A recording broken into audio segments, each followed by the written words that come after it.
ભગવાન કૃષ્ણએ યાદવોને છેક યુપીથી એટલે ક્યાંથી છેક દ્વારિકા લાવીને વસાવવાનું પસંદ કર્યું? કેમ? ઉત્તર પ્રદેશના યાદવો, વૃંદાવન, ગોકુળ, મથુરાના યાદવો, એમને કેમ એ લઈ આવ્યા અહીંયા દ્વારિકા અને નગરી અહીંયા કેમ વસાવી? ત્યાં નહોતા વસાવી શકતા? આપણી પાસે ગાંધી છે સાહેબ, બીજે ક્યાંયથી નહીં. આ દેશની આઝાદી ગુજરાતમાંથી શરૂ થઈ છે. આપણે એટલા અદ્ભુત લોકો છીએ. તમે વિચાર કરો, ગમે કે ન ગમે, પુત્રવધુ કોઈ દિવસ સાસુને ખરાબ રીતે બોલતી નથી. જવાબ આપતી હશે, ગુસ્સો કરતી હશે, પણ અલ્ટિમેટલી છેલ્લે જ્યારે સાસુ બીમાર પડે કે એની તબિયત ખરાબ થાય ત્યારે મોટા ભાગની દીકરીઓ એટલી સંસ્કારી, એટલી ડાહી, એટલી સમજદાર છે કે ગુસ્સે થઈને પણ સેવા અચૂક કરે. કેમ? કારણ કે આ એમનો ઉછેર છે. એક બહુ સરસ વાર્તા છે. એક વહુ પરણીને આવી, એને ઘરે સવારે શિરામણ કરવાનો રિવાજ, બ્રેકફાસ્ટ કરે ઘરમાં.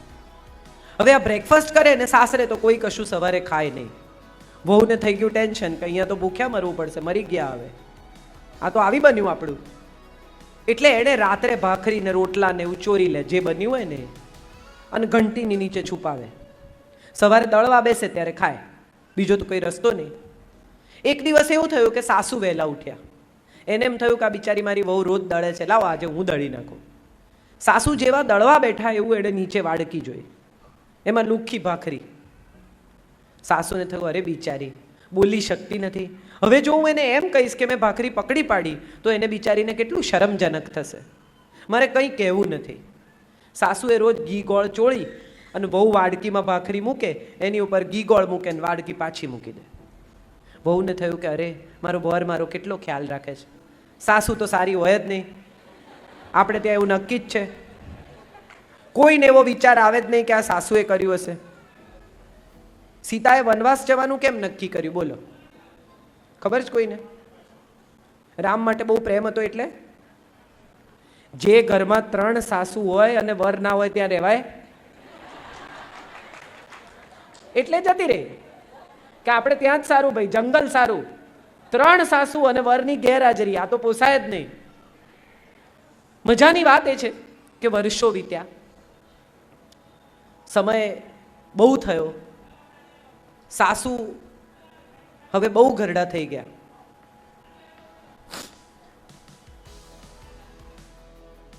એટલે હવે વહુને ઘેર વહુ આવી. એટલે વહુએ આવી, વહુ પરણીને 2-4 દિવસ ગયા. સાસુની આંખો ઝાંખી થઈ ગઈ છે, કમર વળી ગઈ છે, બિચારા ઘરડા થઈ ગયા છે. સાસુએ પૂછ્યું કે હે કેવી છે તારી વહુ? એટલે હવે જે સાસુ થઈ ગઈ છે એ વહુએ કહ્યું કે બા આમ સારી છે પણ કામકાજે મોળી છે. એટલે સાસુએ કહ્યું કે ગોળ નાખ તો ગળી થશે, મેં બહુ વરસ નાખ્યો છે. સંબંધોમાં પણ ગોળ નાખવો પડે. બધા સંબંધ રેડી આપણને ના મળે મીઠા, આપણે ગોળ નાખીએ તો સંબંધ મીઠો થાય.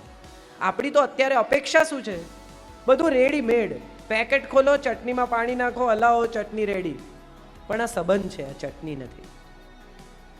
કેટલી બધી પત્નીઓને હું એવી ઓળખું છું કે જે કમ્પ્લેન કરે, એમને શું, એ તો સવારે જતા રહે, શાંતિથી આવે, એમને કઈ જવાબદારી નહીં, આ તો બધું આપણે કરવાનું, વૈતરું મારે કરવાનું. 50 વર્ષની થાય ને એટલે બધી જ સ્ત્રીઓ ફરિયાદ કરે, મેં આખી જિંદગી વૈતરું કર્યું, મેં આખી જિંદગી મહેનત કરી, મેં આખી જિંદગી તમને સાચવ્યા, મેં આખી જિંદગી આમ કર્યું. મારે બહેનોને પૂછવું છે કે તમે કોઈ દિવસ આખી જિંદગીમાં તમારા પતિને એવું કહેતા સાંભળ્યા કે મારે હવે કામ નથી કરવું, મેં આખી જિંદગી તમારા માટે વૈતરું કર્યું? કોઈ દિવસ કોઈ ઘરવાળાએ, કોઈ પિતાએ, કોઈ પતિએ, કોઈ ભાઈએ, કોઈ દીકરાએ એવું કીધું છે કે બસ હવે હું વૈતરું નહીં કરું? હા કે ના? તો આપણે શેની ફરિયાદ કરીએ છીએ? બધી બહેનો ફરિયાદ કરે. વુમન એમ્પાવરમેન્ટ, આજકાલ તો સ્ત્રી સશક્તિકરણ બહુ ચાલ્યું છે. હું તો એમ માનું છું કે સ્ત્રી પહેલેથી શક્તિશાળી જ છે. દેવો જેની પાસે પૈસા માટે લક્ષ્મી પાસે જાય, વિદ્યા માટે સરસ્વતી પાસે જાય અને આયુધ માટે કાલી પાસે જાય. જેને દેવ નમે છે એનાથી વધારે શક્તિ તો ક્યાંથી લાવશો બોલો?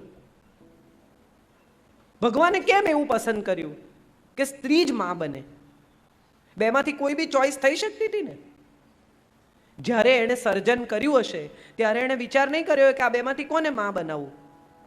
માનસ જાત ચાલતી રહે એ માટે મારે બેમાંથી એક જાતિ પસંદ કરવાની છે. એણે કેમ બહેનોને પસંદ કરી? એણે કેમ સ્ત્રીને પસંદ કરી? એવો વિચાર કોઈને કદી આવ્યો? સ્ત્રી પાસે અદ્ભુત શક્તિ છે અને એ છે માફ કરવાની શક્તિ. તમે જુઓ, જેટલી આપનારા તત્વો છે ને, જે આપે છે એ બધા તત્વો સ્ત્રી છે. નદી, હવા, પૃથ્વી, ગાય, આ જેનું પણ તમે નામ લો એ બધી સ્ત્રી તત્વ છે. અગ્નિ કેવી નથી હોતી, અગ્નિ કેવો હોય છે, પણ પૃથ્વી કેવી હોય છે. આટલા લોકો એના પર વજન મૂકે, આટલા લોકો મકાનો બાંધે, આટલા વિમાનો ટેક ઓફ કરે, આટલા વિમાનો ઉતરે, આટલા લોકો ચાસ પાડીને એની છાતી ઉપર આટલા હળ ચલાવે. એ શું કરે છે? એ તો સામે પાછું જ આપે છે. હું ઘણીવાર આ વાત કરું છું કે સ્ત્રીઓ છે ને, એને તમે એક સ્પર્મ આપો ને, એક પુરુષ બીજ, તો એમાંથી આખું બાળક બનાવી આપે. એને તમે અનાજ આપો ને, એમાંથી ભોજન બનાવી આપે. તમે એને મકાન આપો, એમાંથી ઘર બનાવે. તમે એને એક નાનકડો પતિ આપો, એમાંથી પરિવાર બનાવે. સ્ત્રી કેટલું કરી શકે. આ મોદી સાહેબે મજા શું કરાવી એ તો આપણને બધાને ખબર જ છે. સંબંધો બહુ સુધરી ગયા ઘરોમાં. સાડીઓમાંથી જે પૈસા નીકળ્યા એમાં પરસ્પર સંબંધો બહુ સુધરી ગયા. કેમ કે 500-500ની નોટો લઈને આવી કે મારાએ બદલવાના. ક્યાંથી આવ્યા એ કહેવું પડે. મજાની વાત એ છે કે સ્ત્રી પાસે આ જન્મજાત તાકાત છે. આ નાનકડી દીકરી બેઠી છે, એને તમે ઢીંગલી આપો, એને શીખવવું નહીં પડે માં કેવી રીતે બનવાનું. કેટલું સરસ સુવડાવે ને, ઉઠાડે ને, રમાડે ને, ઓઢાડે.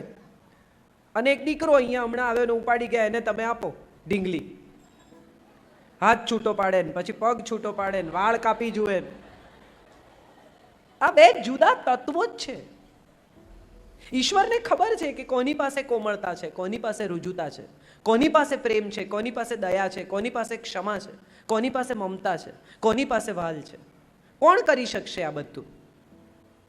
સવારે 6 વાગે ઉઠીને દૂધ લેવાથી દૂધ મેળવવા સુધીનું કામ સ્ત્રી કરે છે આખો દિવસ. અને ક્યાંય તમે જુઓ એકે જગ્યાએ ચાલશે એવો શબ્દ મેં નથી સાંભળ્યો.